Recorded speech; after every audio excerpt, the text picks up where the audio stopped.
Vasistha continued. What is more mysterious, Ram, than that the mind is able to veil the omnipresent, pure, eternal, and infinite consciousness, making you confuse it with this inert physical body? Yes, it's a question of what we think of as ourself here. Most people are so identified with the body, and yet we've got the possibility of identifying with the supreme, omnipresent, pure, eternal and infinite consciousness. We make our choices.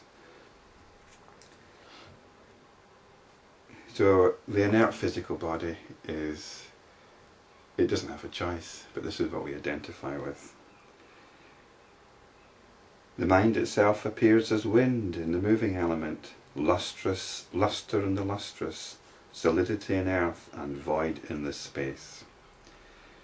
So we're not just getting caught up with objects, but we're getting caught up with the characteristics of these objects. In a way, the characteristic is more immediate, it's more directed to the experiencing. So it says solidity in earth, for example.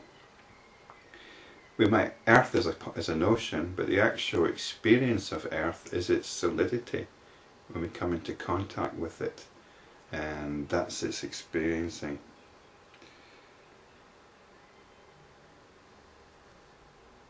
Wind and the moving element, I guess that's air, and void in the space.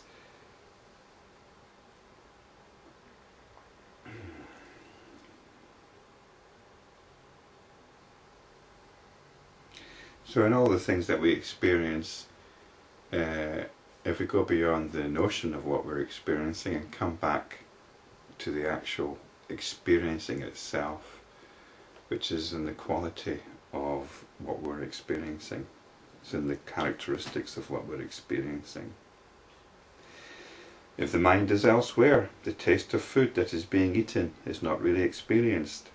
If the mind is elsewhere, one does not see what is right in front of oneself. The senses are born of the mind, but not the other way round. And that's quite tricky for us in the West. We tend to think that the senses come first, then notions of everything else comes after that. But both in Hinduism and Buddhism, it's consciousness comes first, which is actually empirically obvious. We don't experience eyes first. What we do is we experience seeing. We're seeing first, and then we consider notions about perception.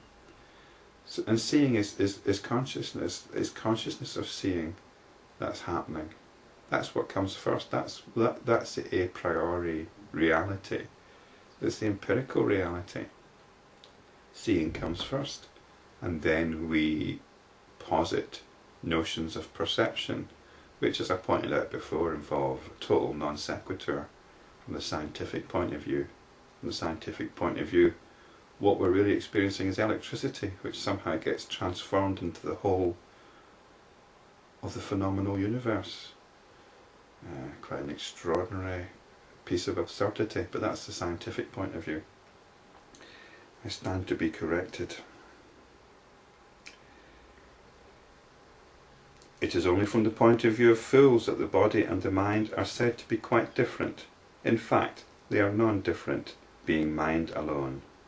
Salutations to those sages who have actually realized this truth. So the Yoga Vasistha is very carefully correcting itself here. After going on about the inert body, the insentient body, it's pointing out that the body is actually non-different from the mind. The sage who has realized this is not disturbed even if the body is embraced by a woman. To him it is like a piece of wood coming into contact with the body. Not quite sure why it should be like a piece of wood. Even if his arms are cut off, he does not experience it. He's able to convert all sorrow into bliss. Well, what we're talking about here is the power of the mind, isn't it? And we've got to be very, very careful with this. The power of the mind is one thing. It involves concentration. It involves developing the power of the mind's concentration to be able to move it from one area of concentration to another and to focus it intently on that concentration. This is very much part of traditional Hinduism and part of the yogic practices which many of us are very impressed by. But concentration is not about spiritual realization. And this story is, this is embodied in the story of the Buddha. The Buddha, before he became the Buddha, practiced concentration. He took his concentration to the highest possible levels, which these levels I think were described as the sphere of nothingness, and even higher than that was the sphere of neither perception nor non-perception. But the Buddha realized that these were the highest teachings available in his day. He realized that these didn't lead to liberation, they didn't lead to direct knowledge, to direct insight. They didn't lead to awareness. And what's being touted here is the power of concentration, the power of shutting out things. Whereas awareness is the opposite. Awareness is being open to everything, which means being open to pain as well. It's not about shutting out pain. It's not about converting sorrow into bliss, although I appreciate that that notion is probably more appealing. But this is where you have to make your choices. And I think actually the Yoga Vasistha gets a bit confused here between this idea of concentration and awareness.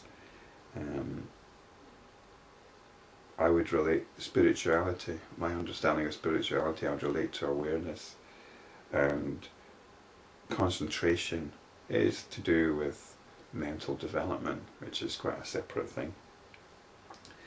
If the mind is elsewhere, even if you hear an interesting story, you do not hear anything at all. Just as an actor is able to portray in himself the character of different personalities, the mind is able to create different states of consciousness like waking and dreaming. How mysterious is the mind which is able to make the king Ravana feel that he is a primitive tribesman. The mind experiences what itself constructs. The mind is nothing but what has been put together by thought. Knowing this, do as you please. Yes, different states of consciousness. Some people think that liberation, that enlightenment is an altered state of consciousness. It's like the highest state of consciousness. This comes about, I think, partly through drug experiences. Some people have what could be called a spiritual revelation when they're on LSD or something like that. And it's definitely an altered state. But the point is, our consciousness is in altered states all the time. We're constantly in change. Our consciousness is constantly changing. It's constantly altering. We create this story that somehow we're a consistent personality throughout all this, but moment to moment it's changing. And liberation is about unaltered consciousness. It's about consciousness as it is, pure awareness, pure being. We can come back to that at any moment, as we'll find out in the next chapter. But it's worth bearing that one in mind.